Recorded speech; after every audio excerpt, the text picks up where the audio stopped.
everyone. This shiur leilui nishmat Chaviva bat Yocheved. Chaviva bat Yocheved. You know, 3,324 years ago, 3,324 years ago, an event that changed history took place. For the first and last time in history, millions of people stood in a place and heard the voice of the Creator of the world speaking to us like man to man in Hebrew language, in the holy language. Something like this never happened before and never happened after. And this event was only 2 sentences, the first 2 commandments, that's it. I am the God that took you out of Egypt. You should not have any other God but me. That's it. How many words is this? Not even 20 words. And the world will never be the same. Up to that moment, the world was full of thousands of cults. Everyone worshipped a different idol. The sun, the moon, everyone is searching for the truth. Nobody knows what to do. All of a sudden, a family, the family of Yaakov, the Hebrews, Rabbi Mizrachi and Yaakov, they finally have a discovery. They speak to the Creator of the world, and He gives us Torah. Torah in Hebrew means instructions, oraot, ora'ah. He gave us the written Torah, the oral Torah, the boards, the stones, the 10 commandments, all the laws, all the sentences, the ethics, everything that a human being needs. And the Torah wasn't only for the Jews. It's an obligation for the Jews to spread the Torah to all the other nations. Or lagoim, light to the Gentiles. And every goy has a purpose. He has to keep the 7 laws. And if he's going to listen to what the Torah says to the Gentiles to do, he's going to be a righteous Gentile. And if not, he's going to be a wicked Gentile. And the Gentiles are subject to reward and punishment just like the Jews, but in a smaller size. Which means if they keep the 7 laws, he's a righteous Gentile. When he goes to heaven, it's a much lower spiritual level. But some of us wish to be there. If we live according to the Torah, we'll be in a much better place than Vinny and Tony. But if we want, Tony and Vinny would look down to us. And they will say, how did I miss the opportunity that I had? What is it like? 2 friends go to get a job in a supermarket. Teenagers, summer vacation, they want to make some cash. So they come, the owner of the supermarket interview the first and then the second. So the first one, his name is Reuven. He goes in, so he gives him 10 hours a day, $15 an hour. $150 for a 17-year-old kid? No, not bad. Then the second one goes in, he gets only 2 hours a day. You just come, you pick up the boxes, you put them by the garbage, 2 hours and you're done. They go out, they meet outside, and the second one, Shimon, is laughing at Reuven. He say, oh, you're such a fool, you gotta work 10 hours every day. And Reuven is laughing at Shimon. I'm a fool, you're a fool. You come all the way here for 2 hours, you make $30 a day. The transportation and your lunch will be more. Who's really the fool? Who's really the fool here? Huh? Shimon is the fool, no? Anyone disagree or no? That's what we say every day in a shul. We say a Mishnah. What do we say? Ratzah הקדוש ברוך הוא לזכות את ישראל, לפיכך הרבה להם תורה ומצוות. Hashem wanted to reward the Jewish nation, therefore he gave them lots of commandments to keep. He wanted them to be busy all day, getting up in the morning, washing your hands. Second thing, Birkot HaShachar. Next thing, going to shul. Coming out of shul after tefillin, tzitzit, all that. Right away, learning Torah, listen, sitting, everything you do, thank you. Everything you do, you earn. Nothing is for free. King David HaMelech, had Ruach HaKodesh. There was a Navi, one of the 48 prophets. And he reached the highest spiritual level a person can reach, the highest.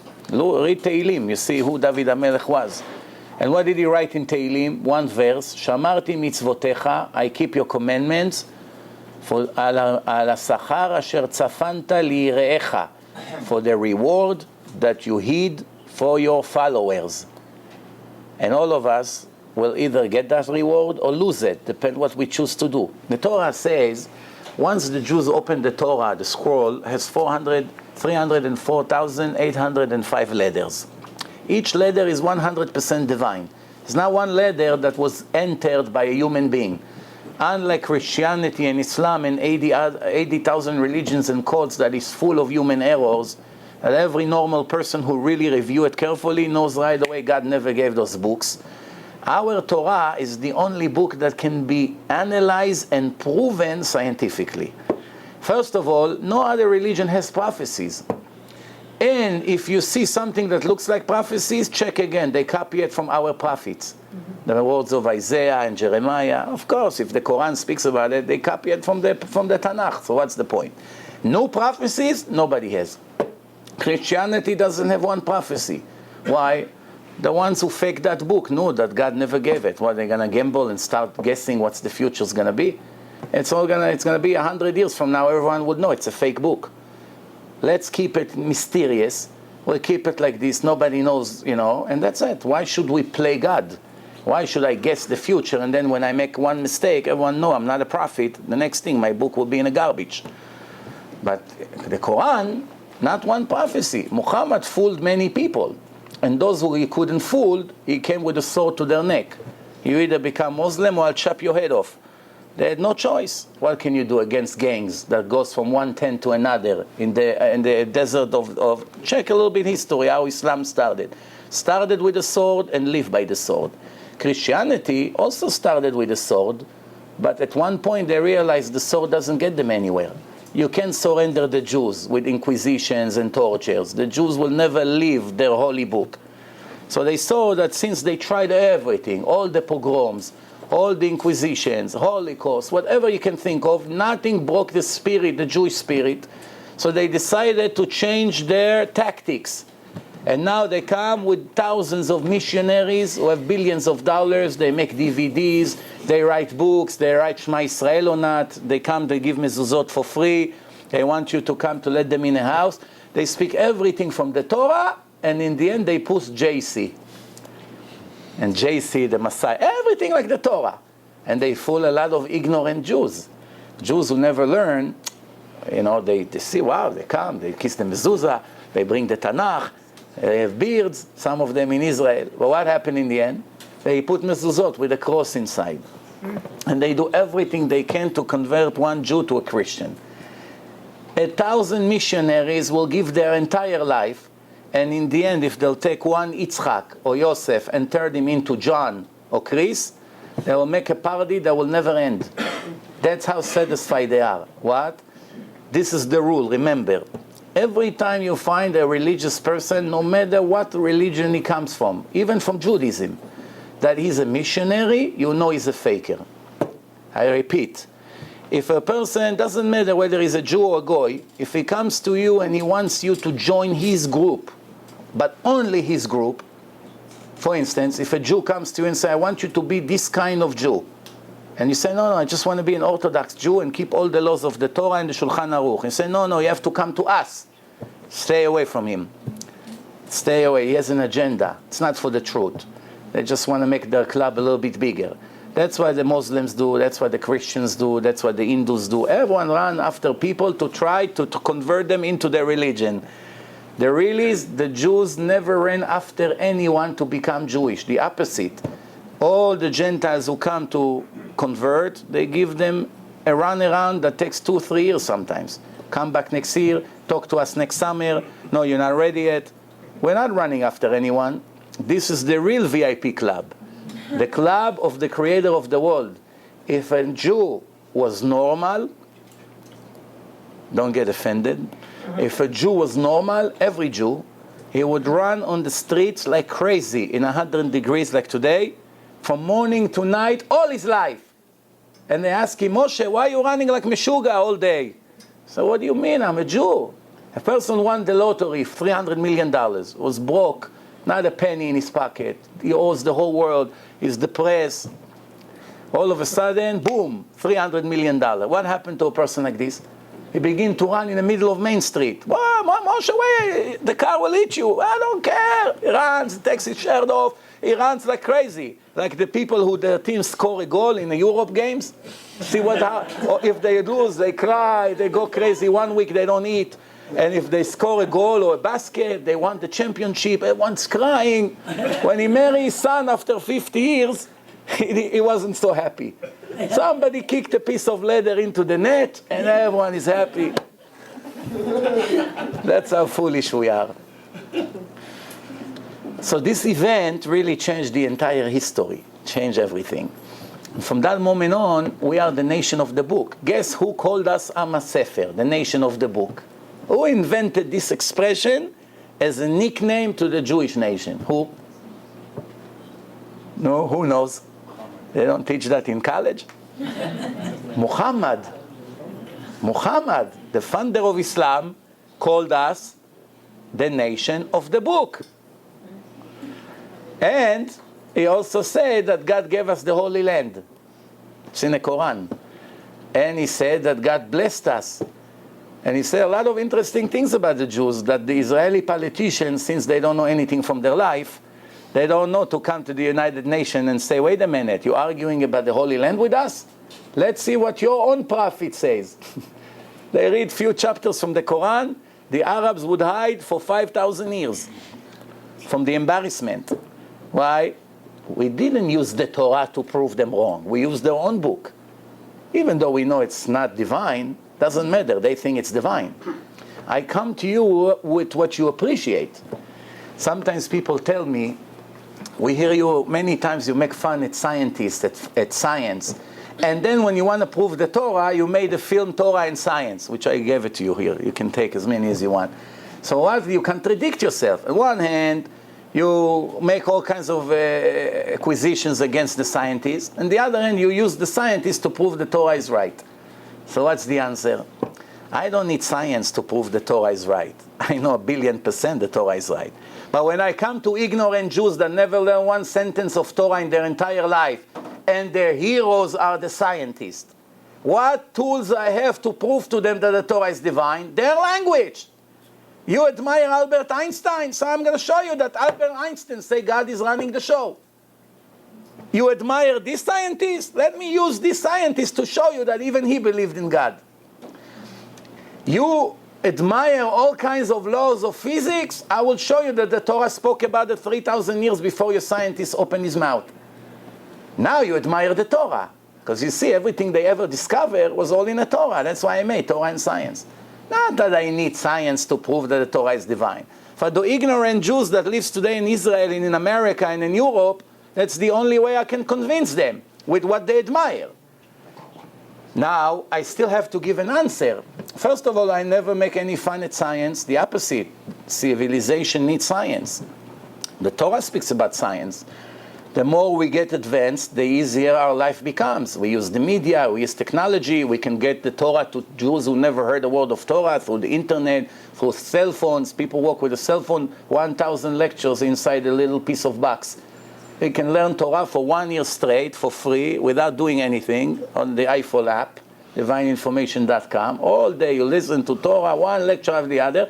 We use the technology. So technology is a part of science. So there's no contradiction, but there's only one problem. There's two kinds of science. There's objective, real science, and speculative science. When we criticize science, we criticize all the liars and the fakers, and there are thousands of scientists out there who constantly lie to get attention. Those are the ones we against. That every week they come up with new assumption and they build a whole theory, the Empire State Building, on that nonsense. We came from the monkey, the first person was like this, and then like that, and his tail became shorter, and the giraffe used to have a short neck, and then because he was trying to reach to the tree, and over the years it became longer and longer. Retarded, this is retarded assumptions. And if someone really check it carefully, he doesn't know if to laugh or to cry. So stupid. And you ask yourself, how come professors in Harvard or in other university are not giving us a little bit respect? For instance, let's say we mentioned the giraffe. One day somebody decided, evolution. A giraffe used to be very short neck. And after a few millions of years, every million years, it grew by another inch and another inch until it became very long. Does it sound logical to you? For the argument's sake, let's say yes. Let's say yes. Okay, it's a nice theory. There's only one problem. If the giraffes over the years, their neck became longer and longer and longer, when you throw a ball from the first floor on a building on someone's head, right, it hurts a little bit. But when you throw it from the Empire State Building, from 100 flights up, and he hits someone's head, it can break his head. Wow, it comes from far away. There's gravity. The further it travels, the more painful it gets. When the giraffe takes the head down to the lake to drink, all the blood from the area of the heart goes down very, very long, like 4, 5, 7, 8, 10 feet. Over the years, it became longer and longer. It's like the Niagara Falls. Goes into the tiny brain that is the size of an apple. You know what would happen to this brain when so much blood goes so fast down to their head? The blood will come out of the ears. And the giraffe will fall and die right away. Shetef dam bamuach, it's called, in Hebrew. If anyone knows how to translate it, help me. Shetef dam. You know, it's an explosion of the blood in one vein in the brain, like Ariel Sharon. 6 years, he cannot move. One drop of blood explode, the brain got swollen, that's it. Coma. So, what happened? The giraffe has in the neck a valve. Every time the giraffe takes the head down, the valve flip over and prevent the blood from going into the brain. Something like this can be created through evolution. Where the valve came from? You can say the neck became, you stretch the neck longer, longer, longer. But where the valve, at one point in history, the valve came from the moon and landed inside the neck of the giraffe. It's very foolish, very stupid. And people give their life to this speculative science. So the answer is it's all nonsense. But when you speak objective science, that's a different story. Even objective science sometimes in the end is discovered to be false. But at least it's based on evidence, like math, like other things. It's evidence. You show evidence, fine. You speculate, and people will change their entire life based on speculation. That's not smart. We in the Torah don't need science to know things. Everything God wanted us to know, He told us already in the Zohar, in the Gemara, and in the Torah. About the galaxies, you can see in my film. The Torah already spoke about the number of the stars when there was no telescope. No NASA, no mega computers, no billions of dollars from the taxpayers of Uncle Sam. Nobody needed that. It's one verse in the Talmud. We know the number of the stars. The Torah spoke about the sun. The Torah speaks about the renewal of the moon, that the Rosh Chodesh, the Jewish month, goes based on the moon. What's the precise number? 29.530590. That's the renewal of the moon, will never be less than that. There was no calculators until 30, 40 years ago. When I was a kid, there was a tiny calculator. You do 789 times 1,572, E. That's what you get. It was too much for the brain of the... so you couldn't do it. How you count quadrillion, 1 and 18 zeros, 3,300 years ago? Nobody even knew these numbers, but the Torah spoke about it. The Torah spoke about things that people see today. They can't believe that it was in the Torah 3,300 years ago. Do you know one person who can recognize 2 million different animals? 2 different species, 2 million different species. 1, 2, 3, 100, 500, 5,000, 50,000, 500,000. Counting from now until age 700, you won't finish 2 million animals. And it's not only to know 2 million different kinds of species. Not only that, you have to predict the entire future, what's going to come out of these species, because they all merge. They get mixed together, like a horse and a donkey create mule. But the Gemara say, the mule cannot give birth. We see today, if they create a mixture between 2 kinds, it doesn't continue to give birth. It's very interesting. Talmud speaks about these things. But it doesn't matter, because the Torah say, every animal that has 2 signs is kosher. It has to chew his cud, and it has to have split hooves. And the Torah says there are 4 exceptional animals in a creation. 4 out of 2 million. Remember what I'm saying here. Take 2 million different names. 1, 2, 3, 1 million, 1 million, 1.5 million. 2 million numbers. And you take 4 out of them. Here is one, here is one, here is one, and here is one. And God says in the Torah, 4 animals have only one sign. Be careful not to be fooled by them. They don't have the second sign. All other animals don't have any sign. So you won't get confused. The kosher animals, they have 2 signs. So it's very easy. But there are 4 that may fool you. What? The hare, the rabbit, the camel, and the pig. They have one sign of kashrut. Without going into details, the rest you can all watch in a film. So how did the writer of the Torah was able to know that from 2 million there's only 4 with one sign? All we needed to do is to find the 5th kind somewhere in Zimbabwe, and that will be the end of Judaism. That's it, it's over.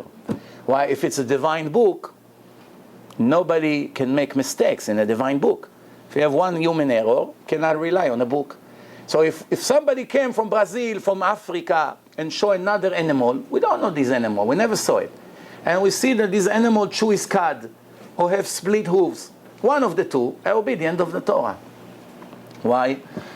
Here, God made mistake. He said there's only 4, and now we find 5, 6, 7, 10, whatever. That means the Torah is not precise. Oh, so if the Torah made one mistake, how do I know that to keep Shabbat is not the second mistake? How do I know tefillin is not the second mistake? How do I know circumcision, take an innocent baby in 8 days and cut a piece from his body? Maybe that's a mistake that was entered to the Torah. That means everything becomes questionable. If I prove that I made one mistake in my book, everyone knows that from now on you must be very careful with everything else I say. To dedicate your life to be a kosher Jew, to live according to the laws of Judaism 100%, with having so much doubts if it's really divine or not, it's almost impossible.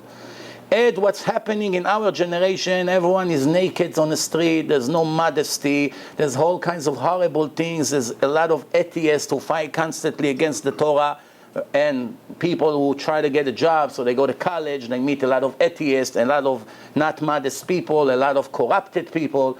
The world is there's so much dirt around us. To be able to be a kosher Jew and live according to God's wish is very difficult.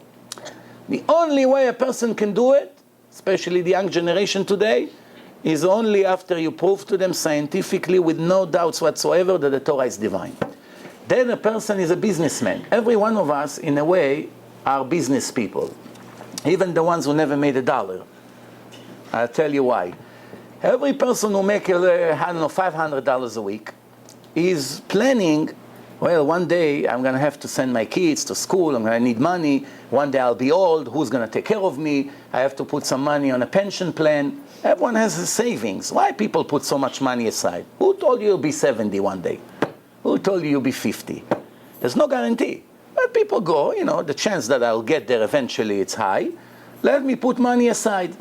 So everyone's thinking, what's going to be in 20 years? What's going to be in 30 years? So when I'm going to need that money, I will have it available. I don't want to be a homeless in a park. People give me a piece of bread, I don't want to get to this situation. So let me take care of my future. When it comes to eternity, everyone is a fool. When it comes to 30, 40 years that we're going to die anyway before we realize it, everyone is an expert. Pension plan, accounting plan, this, save me from the IRS, I don't want them to take 50%. Everyone has a planner. The more wealthy he is, the more planners he has. But when it comes to plan his eternity full of pleasure in heaven, all of a sudden everyone become dumb. Nobody understand anything. Mechalel Shabbos, eating not kosher, making all kinds of crimes. What's going on here? Over here you have evil inclination, over here you don't. The evil inclination don't care that you put all your money for your pension plan. He laughs at you. He doesn't have confidence in God, let him take care of himself. So no problem, put your money on the side. But when you want to give money for charity, he comes to you and say, you crazy? Why do you need to sponsor CDs? Let somebody else sponsor, don't be a fool. Just take free CDs and go. Why are you giving money? Why we always have this voice inside of our head and say, why are you so generous in the shul? Why are you sponsoring? Why are you giving money to the rabbis, to the yeshiva? What are you doing? The answer is, because the evil inclination's job is to make us do everything the opposite of what God wants. That's the resistance that he created in the world. The Satan the negative energy to convince us to do everything against the Torah. For instance, many times people make sins before they get married. And it's delicious and sweet and life is beautiful. Once they get married, the Third World War began. 3 months later, they come to the rabbi and want to get divorced. Why? He stink. He's stingy.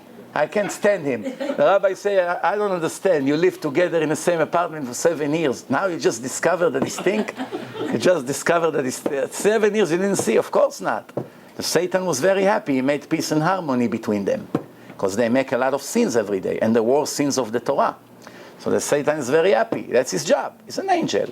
He's a robot. Whatever God told him, he does. That's all. Also jealousy, anger, all kinds of things that we all have. It's all negative. It destroys our life.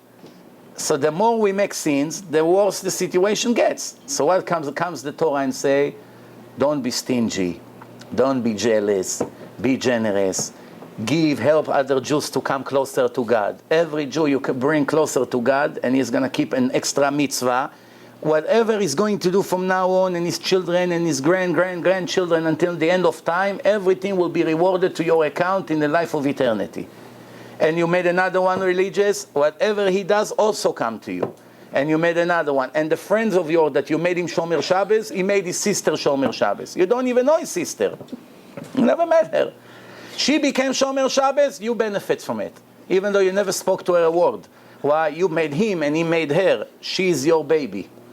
And one day she's going to make her children religious, they are your grandchildren. And they're going to make their children, you can be 500 years in heaven already. And every Rosh Hashanah, Kadosh Baruch Hu open up your file and gives you extra reward for what you left in the world on a positive side. We're here now in a Yortzeit. Yortzeit is a very interesting custom in Judaism. Someone passed away, whether he was young, old. Many people get more upset when someone passed away young, but it's really foolish. It's really foolish. Because in reality, many times it's much better to die young than to die old. Depend who the person is. Let me give an example. If a person is a righteous person, the longer he lives, the better it is for him. Because every day he lives, he earns a lot. He keeps Shabbos, he keeps mitzvot, he does charity, he does a lot. So every day he makes millions of mitzvot. Every day he lives is great for him because he's really he's preparing his heaven in better and better, to be better and higher. But if a person is not Shomer Shabbos, he's doing all the bad things. He steals, he cheats, he eats without bracha, he walks without yamaka, no tzitzit, all kinds of crimes with his friends, girlfriend, boyfriends, etc. Somebody like that, when he will one day die and come in front of Hashem to his trial, the trial takes 1 year. That's why we say Kaddish on a person who passed away for 1 year. Because he's standing in front of God in his trial for 12 months. That's why we say Kaddish for 12 months. We try to help his soul. So when a person stands in front of Hashem, first thing he would say to Hashem, I don't understand you. Why you kept me 8 years in this world? Why didn't you kill me a day after my bar mitzvah? And Hashem said, why should I kill you? I gave you life to prove yourself, and you fail. This person would say, but if I knew that every day I live, I'm going to have to pay so much for my sins, believe me, I would beg you to kill me. I wouldn't want to be here. Now I have to pay, I owe so much more. What is it like? I knew a woman that she had a business in Brooklyn. All the Syrian community used to go and buy from her all kinds of fancy things. Whatever. But she wasn't a great businesswoman. She had very good taste, and she knew what things to bring from Europe, from all kinds of things. But somehow her business was always losing money. Was losing money. She didn't manage, accounting-wise, she didn't manage her business correct. So the more years she was in business, eventually the debt that she accumulated was so much that there was no way to cover it. So I told her husband, I don't understand why you didn't force your wife to close her business 2 years ago. At least you would have an extra $200,000-$300,000 in your bank account now. So basically, every day when she was in business, she had a show-off, and everyone thinks she's a fancy schmancy lady. In reality, every day she loses $1,000, $2,000 more. So now when finally she went bankrupt in the end, after a few years, if you ask her, would you want to go back 4 years, retroactive, and close your business over there, what do you think she say? Of course. Of course. Why? Now I have to pay $300,000 with interest and penalty. But all this illusion that took 4 years was very delicious. That's us. If we are tzaddikim, righteous, every day we live is great gift. If we are wicked, every day we live is the biggest punishment. That's what the Torah says. I'm giving you the life and the good, the dead and the bad, and you should choose the good, which means you can choose the bad. Choose the bad. So now when a person passed away, every year, on the day that he passed away, we do a memorial ceremony. What's the memorial ceremony has to do with the deceased person? This person is already in a grave. Perhaps if you open his grave, there's nobody left. There's nothing there. Maybe some bones. Person, if he exists somewhere, is in the upper worlds. What does he need? People to come and make some brachot and eat food and have a drasha. What's the answer? Every year since he passed away, after his trial, his trial finish is 1 year. 12 months finish. That's set as a day of the Yortzeit. Every day, every year of his Yortzeit, Hashem reviews back the last year to know how much reward to give him or no. So that means if a person passed away in 15th day of Tishrei, his Yortzeit will be in the next year, 15th of Tishrei. Hashem reviewed the entire 12 months that just passed away, but he's not alive. What do you mean to review? He's dead already. No. Now the entire year Hashem see what his children are doing. The boys, they keep mitzvot, they keep Torah, they do good things. Hashem takes the soul of the deceased person and elevate him every year, more and more and more. They go against Hashem, against the Torah, their parents put them in public school, they go against the Torah, against Judaism. It makes their situation worse every year. That's why we go Yortzeit every year, Yortzeit, to help the soul when it's actually a retrial. Every year is retrial. The Gemara is saying Rosh Hashanah, which is the judgment day, Sifrei Chaim veMetim Niftachim. We're very close. 2 months is Rosh Hashanah already. Av Elul, that's it. Soon we are enough. 2.5 months, the judgment day. Nobody realized. In 10 weeks from now, we are in the judgment day. So the Gemara said that the books of the living people and the books of the deceased people are opened up in front of God on Rosh Hashanah. So the books of the living people, everybody understand. We have to be judged. Rosh Hashanah, it's the birthday of Adam. It's Adam's Yortzeit, in a way, because he was created on Rosh Hashanah. So the question is, the living people we understand, Hashem reviewed the entire year. But what about the deceased people? Why they have to be judged again every Rosh Hashanah? The answer is Hashem check. You open up.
I repeat the question.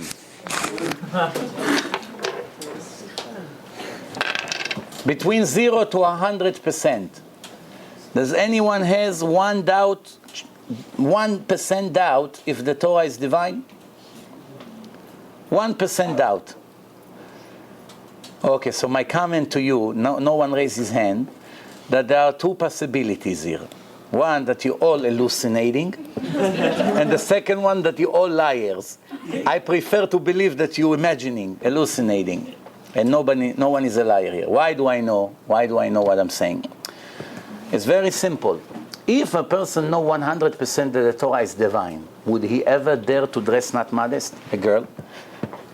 If she reads in the Torah the horrible punishment of walking in the street half naked, how many men looks at her, every one of a person who looks at her, she has to pay for his sins, for what he thinks, for what he does. Everyone multiplied by millions in her life. It's no end to the negative points that she gained. How would she dare to do such a thing? Conclusion, she doesn't believe at all in the Torah. Not only she doesn't have 1% doubt, she has 100% doubt. Otherwise, there's no way to explain it. If a person knows the Torah is divine, would he dare to be Mechalel Shabbat? You know what the Torah says about the Jew who is not keeping Shabbat? He cut himself out of Judaism and is not a Jew anymore. That's what the Torah says. In the eyes of God, is not a Jew. Until he makes tshuva, repentance, and start keeping Shabbat, and he goes back to his original status. But in 7 different chapters in Shulchan Aruch, it's a Mechalel Shabbat, areu kegoy. It's 100% like a goy. Can't even bury him in a Jewish cemetery. That's the halacha. You have to bury him with a fence in a different section. Did you know that? So if a person knows that I am Ahmed in the eyes of God, would he dare to stay like this? I know a person, maybe you know him. Michael, his name. He actually even looked like you, and also your age. And he's from Great Neck. I spoke to him 40 minutes. Without proofs, believe me. I just showed him few verses from the Torah. It was completely secular. Long hair, fancy sport car, comes from a respectable family. It was completely in a different world, far away from Torah. 40 minutes I spoke to him. He started to cry. Mamash crying, like a kid. He said, wow, what a criminal I am. Only few verses I read to him from the Torah. He didn't even ask me, prove to me it's divine, not divine. As soon as his soul heard few verses that I opened the Chumash and read to him few verses from the Torah about some of the things that he does, he started to cry non-stop. Today he's in yeshiva in Yerushalayim. Some Jews, 20 years of arguments. Prove to me this, prove to me that. How do I know? Chazal, the Mishnah, maybe they made it up. That. Oh, 20 years you're arguing. At least do. While you're arguing, do it for the doubt. Maybe he's right, the rabbi. The rabbi tells you, are you Mechalel Shabbat? You have no share to the world to come. How can you take that risk? Keep Shabbat and continue to search. If you find a proof the Torah is not divine, you don't need a lot. One human error, dump it. But as long as you did not find, how do you dare? It's worse than murder. If someone comes and tells you, I want you to murder, I give you $1 million. Take a baby and drown him in a bath. Would you dare to do it? For $1 million. Take you out of your debt. No more phone calls, collection agency. Baruch Hashem, life will be great. So big deal, you kill one baby. Big deal. You won't dare to do it. You won't dare to do it. Now, who knew here that to be Mechalel Shabbos is a bigger sin than this? Did you know that? You don't believe me? I prove to you. I'll prove to you very easy. If you come to the courtroom in downtown Manhattan, and you have 2 rooms, Judge A, Judge B, and you see 2 people are being judged. This trial just finished, and the second trial just finished. The first trial, a person comes out with his handcuffs, they take him to jail, 3 months jail. That's what he got. You don't know what he did. You just heard the judge say, I sentence you to 3 months in prison, here and there. And he went out. Then you come to the next room, the judge say, I sentence you to life in prison with no parole. All your life. Can never come out. And you don't know what he did. And now someone comes and say to you, let's bet. Which room you think the criminal made a bigger crime? The first room or the second room? Where would you put all your money on? The one who got 3 months in prison or the one who got 40, 50, 70 years in prison? 3 months. Huh? It's America. Well, in Israel, it would be the first room. Yeah. No, actually in America, maybe. You have inside information, you made $50,000 on stock, they send you 7 years to prison.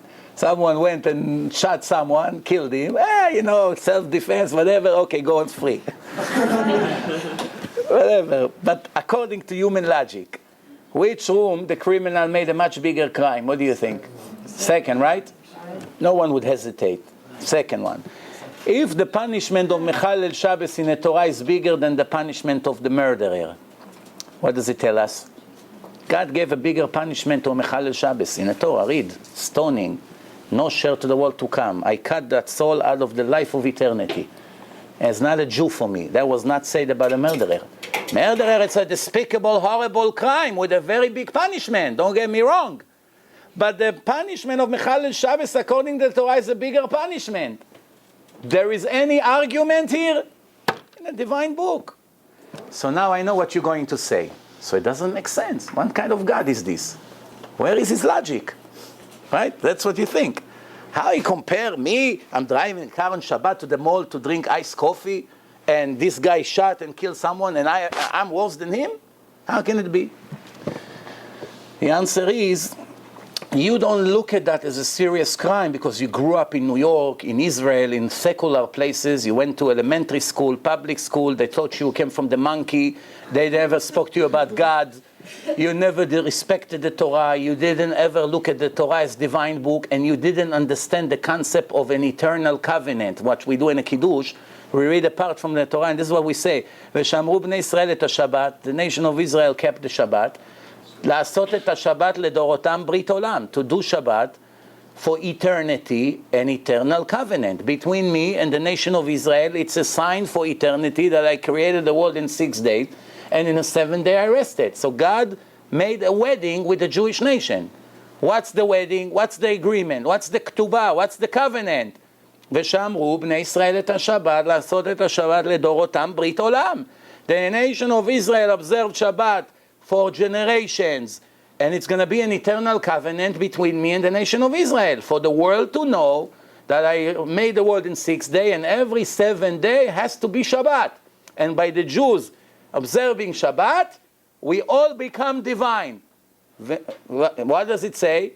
ויקדש אותו, ויברך אלוהים את יום השבת, ויקדש אותו. Hashem blessed the Shabbat and made it holy. And by us keeping Shabbat, it makes us holy. And there are many, many other examples. There's no time now. So if a person violates Shabbat, just because he grew up in Manhattan or in the Bronx or anywhere else, just because a person didn't understand that Shabbat is such a horrible sin, doesn't mean it's changed reality. Not knowing that there's a poison in a cup, and you drink it, and chas v'shalom, you become paralyzed. So then you say, it's not fair. I didn't know there's poison in a cup. Why did it happen to me? If I knew, I deserved the punishment. But since I didn't know why I became like this, it's reality, my friend. Reality doesn't change according to your knowledge. Not knowing the punishment does not dismiss you from your obligations. If you come in front of a judge, just you say to the judge, if I knew that I'm going to get $1,000 fine speeding here, do you think I would speed? Do you think the judge will give you a discount? So I'm very sorry, next time learn the rules. There's not one Jew in the world almost, to be on the safe side, I say almost, that doesn't know that God gave the Jews Torah, and doesn't know Shabbat is a special day. He may not understand it fully. But every Jew, no matter what public school he grew up in, understand there is a Jewish religion. And that all the Goyim follow the Jewish religion. All Christians follow the Torah. It's the Old Testament. All Muslims follow the Torah. They scream Ibrahim, Musa. Where all these names come from? From the Torah. The Muslims don't eat pork, because it says in the Torah. They don't charge interest on each other, because it says in the Torah. The women try to be modest more than the Jewish nation, because it says in the Torah. They also made weddings, ceremony. They learn from the Torah that a man has to sanctify a woman to be his wife. Everything they do, they learn from the Torah. Later, they added their nonsense. Same thing Christians. They added their own nonsense and later contradicted the Torah, which doesn't make sense. But most of what they do comes from the Torah. They don't have an existence without Judaism.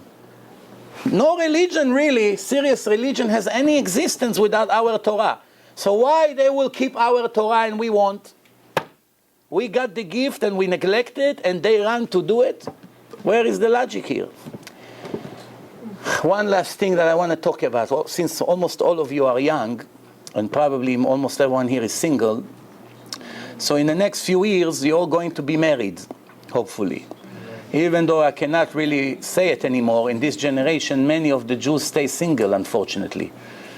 What's the reason that so many people stay single? Not because they're ugly. Very handsome and pretty people are staying single. Not because they're poor. Many wealthy people, they are in their 40s and they never got married. Sometimes a person is pretty, educated, wealthy, everything is fine. No mental issues, nothing whatsoever. There's thousands of girls like this in their 40s. Not married, Sfaradi, Ashkenazi, all kinds of Jews. And many men never got married. One of the reasons is so many sins before the marriage. Hashem said, now you're going to wait for me. You don't care about me, you don't care about my rules. That's it, that's the price you have to pay. But there's much more into it. Many of the people, believe it or not, their parents destroyed their future. Because of their parents, they'll never get married. Never. Hashem say, finished, you won't get married. Why? Because when they were in age 20, 21, 23, 4, 5, whatever, the ages that people wants to get married, they had a good shidduch, a boy or a girl or anything like that. And the parents, which are not really intentionally, I'm not saying they're wicked or evil or anything like this. It's out of ignorance. They mean well, but mistakenly they put poison in their children's drink. They meant well, but they thought it's a cure, but in the end it turns into poison.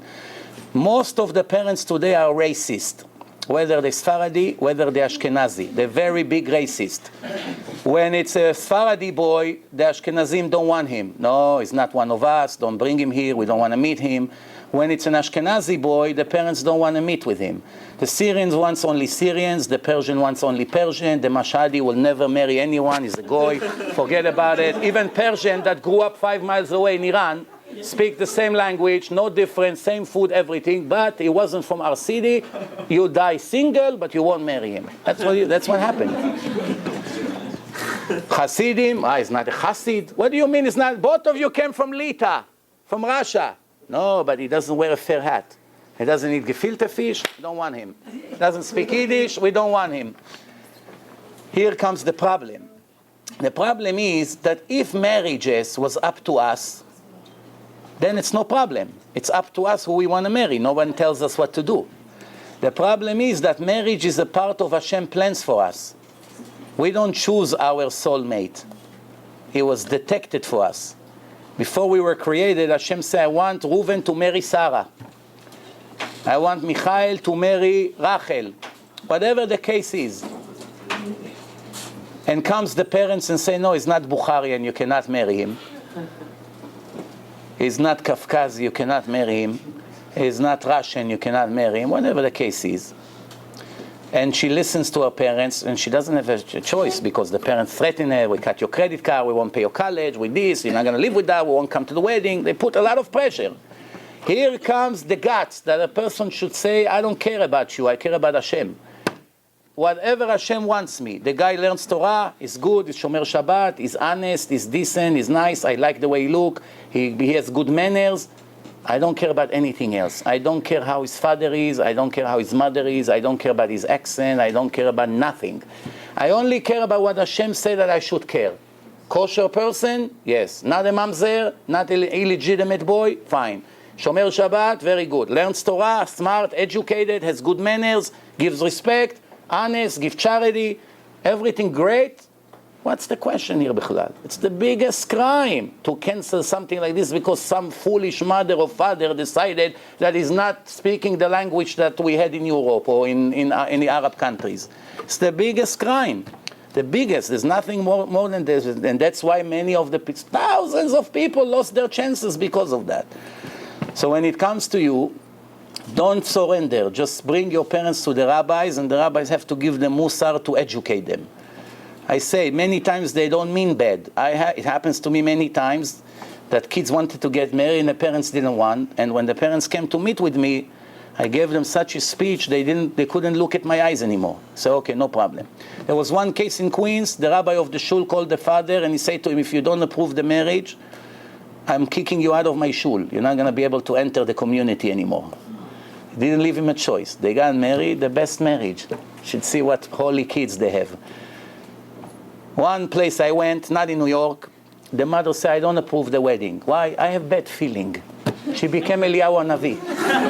I say, what? I say, what? What's the problem? The guy is not religious? No, he's religious. He's a bad guy? No, he's a very good guy. Is a bad family? Something? A father is a murderer, rapist? What? No, but I have a bad feeling. And the girl is still not married, 4 years. And he's still waiting for her. You understand what's happening here? If the father comes to you and say, don't marry this guy, because it's not Shomer Shabbat, you must listen to him, because it's not him, it's what Hashem say. Don't marry a person like this. If he's a big crook in a business, he lies, he cheats, insurance fraud, you don't want to marry someone like this. He doesn't pray, he doesn't have emunah, he dresses like a monkey, whatever the case is, you don't want to marry him, not because of your father and mother, because the Torah said not to marry someone like that. Also, one more thing, if everything is kosher about him, is Rabbi Shimon Bar Yochai, but you don't like the way he looks, also don't get married. He needs to have attraction. Don't listen to people who tell you, it's going to come 3 months later. He may come, he may not come.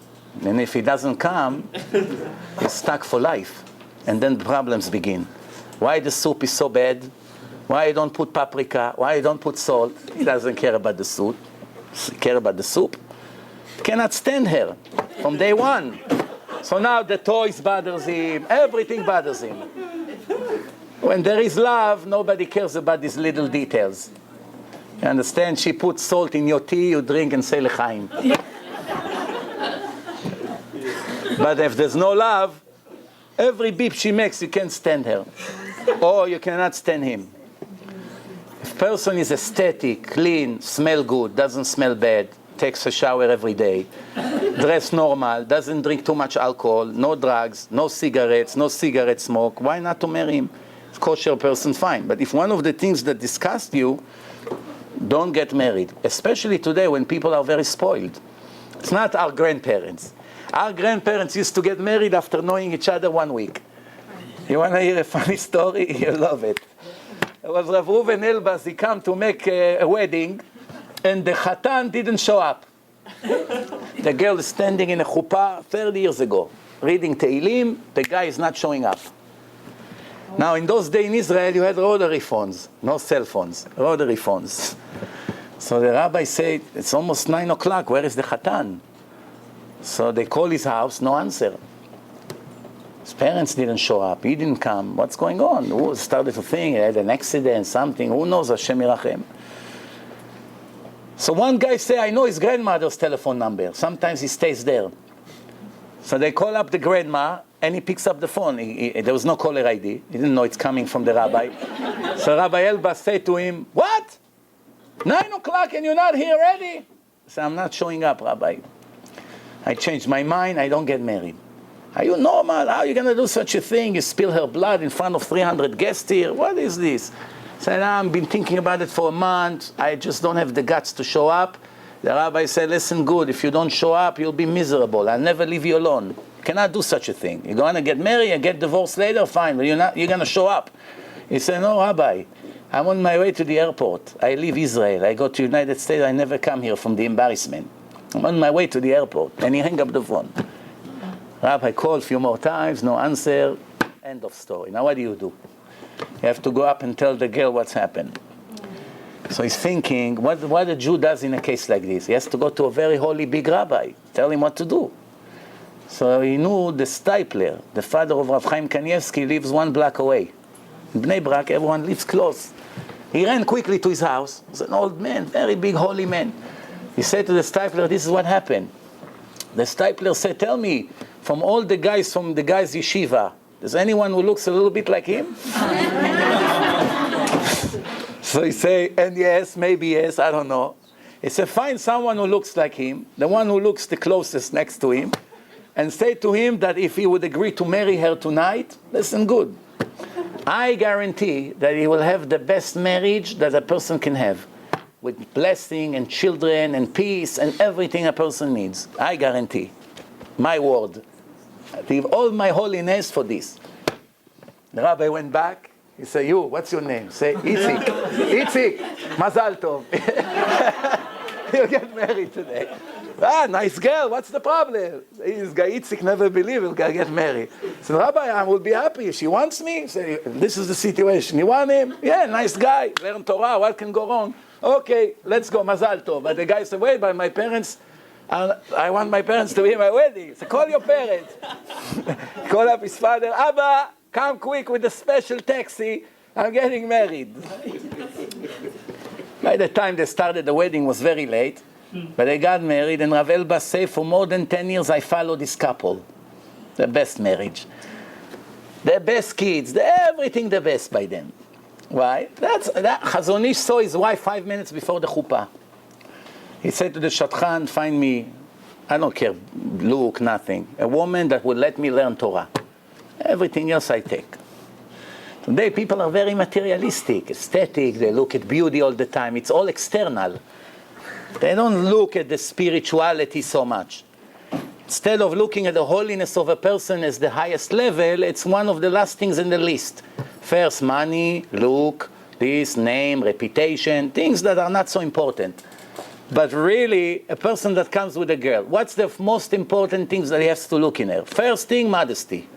Modest girl, or she has 5,000 boyfriends? Modest or not? 50,000 guests on her Facebook, all day chatting, this guy, Vinny, Tony, Ahmed, Mustafa, all day. Or a kosher girl, she has distance. If she finally speaks to a man 1 or 2 words, right away, she runs away. Hey, don't start with me. I want to do it the right way. A girl like this, what can go wrong? She'll be yours forever. Otherwise, 3 months later, you see what's going to happen in your house. Or many other problems like this. So modesty, holiness, learning Torah, Tehillim, knowing Torah, wants a guy that would be spiritual, or only business, money, nice cars, this, vacation, yacht, whatever. A girl like this, you can have fun for 6 months, 12 months, and then in the end, your house is destroyed. Same thing, guys like this, empty. One time I set up a billionaire with a teacher. He said that it is very important for him that the girl will be extremely pretty. Pretty, skinny, tall, he looks at the outside. And I asked him, where did you go to yeshivot? He gave me the best names of the best yeshivot. And those days, was more than 10 years ago, I didn't have the experience I have today. When you get older and your hair gets dark, wider, we had more and more experience. Every white hair is a case in life. So what happened? So those days I say, if a guy went to the best yeshivot, what can go wrong? He went to the elite of the elite, right? It's like someone say, what college you went to? I went to Yale, to Harvard. You think, what can go wrong? He went to the best schools, no? But in yeshivot, it's even greater. So after he told me the best yeshivot, I say, that could be a great shidduch. He's looking for a girl like she is, and she looks for a guy that learns Torah. Very good. I set them up. The next day she called me. I never forget this conversation. She blasted me on the phone. Why did you waste my time? Such a waste of time. This guy is such ignorant, couldn't say 1 word of Torah. I said, well, he went to this yeshiva, that yeshiva, the best yeshivot. Then I realized his father sponsoring those yeshivot for his son to be there. He can't get into any yeshiva, so his father give $1 million there, $500,000 there. Get the son in and sit in the class. All day talks on the phone outside. He's in yeshiva. What are they going to say? Mr. X, go out. The check will not arrive next day. We have all this politics everywhere we go. But she had a billionaire in her hand. Billionaire. Multi-billionaire. Worth more than $10 billion. And she said, what do you think? I'm impressed from his money? I rather get a guy, this is her words, that doesn't have $1. And he knows Torah, and he lives according to the Torah, and is not materialistic, than someone like that. That was a smart girl. I don't know what in the end happened with her, but after that I was embarrassed to ever ask questions, but this is what you have to look for. That was a clever girl. She knew. She did not move out of what the Torah says. And we will finish, Bezrat Hashem. You know there's a lot of challenges. Until you finish school, until you make a living, until you make a wedding, until you get married, until you have children, and so many things in life. Well, many people are worried. The only way to make it is to elevate your level of emunah sharply. Invest a lot of time to learn about faith.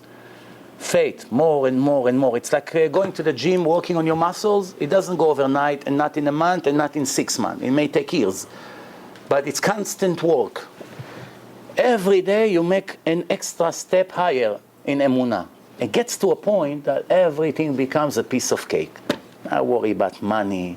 You're not worried about sicknesses. You're not worried about anything. You just don't know what does it mean to be worried.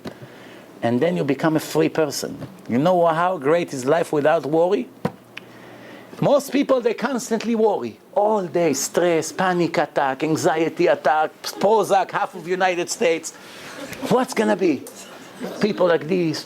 What's happened, Moshe? Wow, I have to marry my daughter. What's going to be? She's 25 already. Wow, cannot sleep at night. Everyone become the boss of the world. But you worry about something, it's not in your hand. You're the boss of the world. Hashem has his plan. What are you crying about? How do you know it's good or bad? How many people, when they had a boy, in a breeze, everyone came and hugged them and kissed them and gave them the check and said, Mazal Tov, Moshe! And everyone was dancing. 20 years later, it was an Esav, the boy. When everyone wished him Mazal Tov, did they know this guy will be a criminal? Will be a gangster? Will be a drug dealer? Anyone knew? All the biggest criminals, the murderers that we have, the mafia, when they're born, their parents got a lot of blessings. Mazal Tov, Mazal Tov. Nobody knows. When Yosef HaTzadik was thrown into the pit and the Arabs took him to Egypt, was it a good thing or bad thing? It was the greatest thing ever happened. It led him to Egypt, and in the end he became the king of the world. King of the world. The whole money in the world was in his hand. Controlled the whole world. He saved the entire family. He saved the entire Jewish nation. He brought Yaakov with all the family to Egypt, gave them the city of Goshen. Without that, we would all die from starvation. So what happened to him looked like a tragedy, was the greatest thing. And sometimes it looks like he won the world, and in the end it's the biggest tragedy. So what's the conclusion? Tamim ti'ei Hashem Elokecha. Just be innocent and complete. Don't calculate what's going to be, that, I'm worried, not worry, I have money, I don't have, it's not in your hand. All you can do is to pray, to be honest, to be decent, not to steal, to be modest, and the most important thing, to keep Shabbat. It's the foundation of everything. You don't keep Shabbat, there's nothing to talk about. You have no share to the world to come. Even you give $1 trillion donations.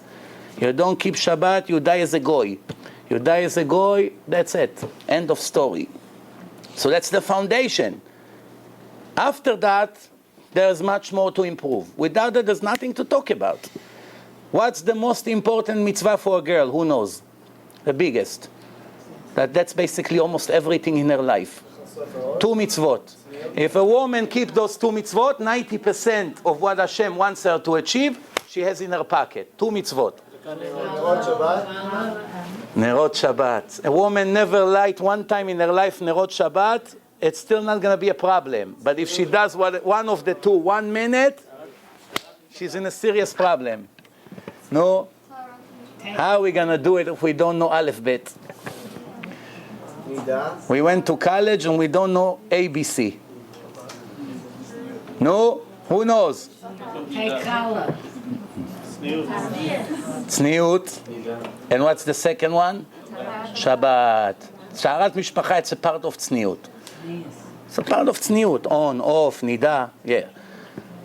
Tzniut and Shabbat. Every woman who keeps that, 90% of their obligation is in her pocket already. Everyone. What's for men? Biggest for a man, who knows?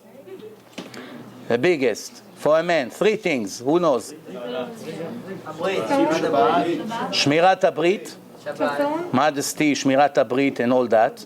Shabbat, and the most important one, learning Torah in every open minute that he has.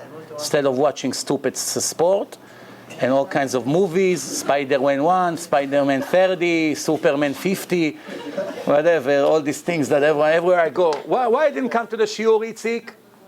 My friend had a birthday party. You're giving up 60,000 mitzvot in 1 hour that you can do in a shiur, and you go to a stupid birthday party to eat some cake with margarine? Well, what's the comparison here? Your uncle, of your cousin, of your brother, of who knows what, had some kind of anniversary. He bought his wife a new car, so they made a party. So he gives up to Hashem for some stupid party. If you have to go to every party you're invited, you'll never learn 1 minute Torah in your life. You work during the day or you go to school. By the time you come home, when are you going to learn Torah? Internet, this, chatting, what does it get us? Life is over before you realize. Every minute, when you ask the woman, can you read Tehillim every day, like few chapters? No, I'm so busy, I don't have time. Put a camera one day in her kitchen and see what's happening. She gets up at 10 o'clock in the morning. After the maid send the kids to the yeshiva or to school, she gets up at 10, she makes herself breakfast, she goes to the gym until 12. She drinks another coffee in the gym, then on the way from the gym she goes to some shopping, she comes home 3 with some bags, the maid comes out, she helps her, now she sits on the phone from 3 o'clock to 7 in the evening. Yeah, did you hear what happened? The wedding, what kind? 5 carats? What a cheap guy, only 5 carats, all day like this. Then you say to her, read Tehillim, kids are dying from cancer, maybe you read, maybe Hashem will have mercy. I don't have time, how busy I am? Right or wrong? There's a lot more to say. Thank you, Michael, for inviting me. Thank you, Oav. Bezrat Hashem, I have a feeling we meet again. Please take free CDs, and even you can take extra to give to your friends. Yeah, Sheilot, question, please.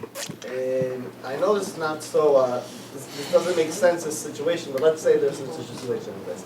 Very, very, very religious family, Haredi. Yeah. But it came out like this, that the result they can't pay for yeshiva in New York, they can't move to Israel, they have to send the kid to public school, right? Yeah. The 5-year-old kid, kindergarten, 1st grade, 2nd grade, till 5th grade, let's say middle school, he's going to public school. Okay. What's so bad that he goes to a public school from kindergarten to 5th grade and his house Haredi, Shabbat Shalom, Akol, everything, mikveh, ta'at mishpacha, akol, a perfect family. What's so bad of him going to public school and then going to yeshiva from 6th grade? First of all, there's a lot of bad in it. Doesn't mean it's a lost case, but there's a lot of bad. First of all, he stand in front of a non-modest female that teach him all day short sleeves, mini skirts, this, open. Okay, then the things that they teach in public school, many of that is against the Torah. If they teach you about the evolution, or you came from the monkeys, or the Big Bang Theory, or the world is millions of years old, when the kids are young, it goes into their system, it's very difficult to take it out. Plus, he meets Goyim, and he see all the karate that they watch, and all this ninja stuff, and one kills the other, and then he becomes like that. And then come and change him. It's true that when he's 4 or 5, you can still save the situation. But if you wait until 10, and now you want to make him a yeshiva guy, that's it, it's a lost case. Those years, between 0 to 6, person learn most of what he learned his entire life, from 0 to 6. After that, it's very difficult to change his personality. So if he's with kids that come from very bad houses, and all day watch violence, and cursing, and this word, and that word that they hear in the house, and he gets it, and he absorbs it from this kind of people, it will be very difficult to save him. So I tell you what's the solution.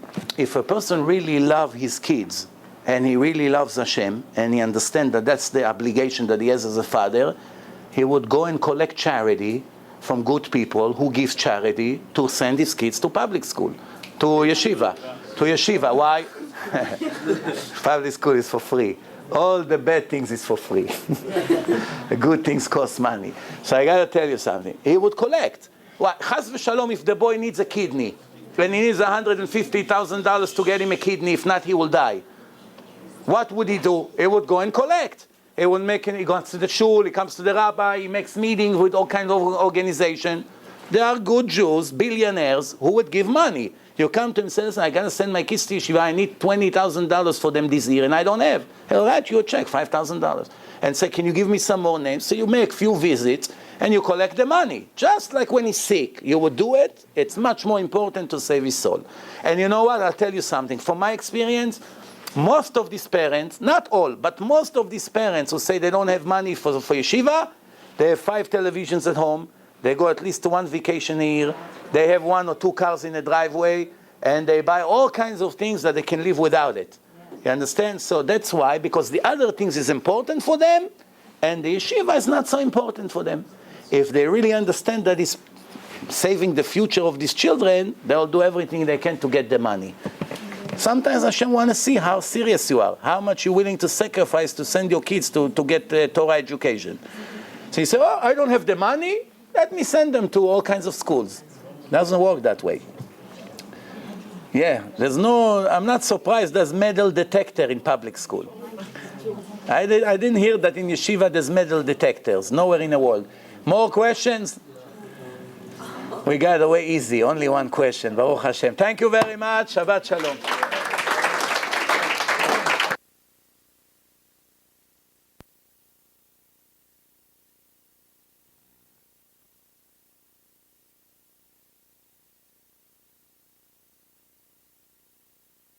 Very good. I think so. I agree. Thank you very much. Thanks a lot. I wish more young people would hear it. Thank you. Wonderful. Thank you very much. Thank you. I'm just going to go take care. Thank you. No, there's different ones. First of all, if I have 10 guys stay, I just need to say our beat How much are the quickly, tapes? For free. For free.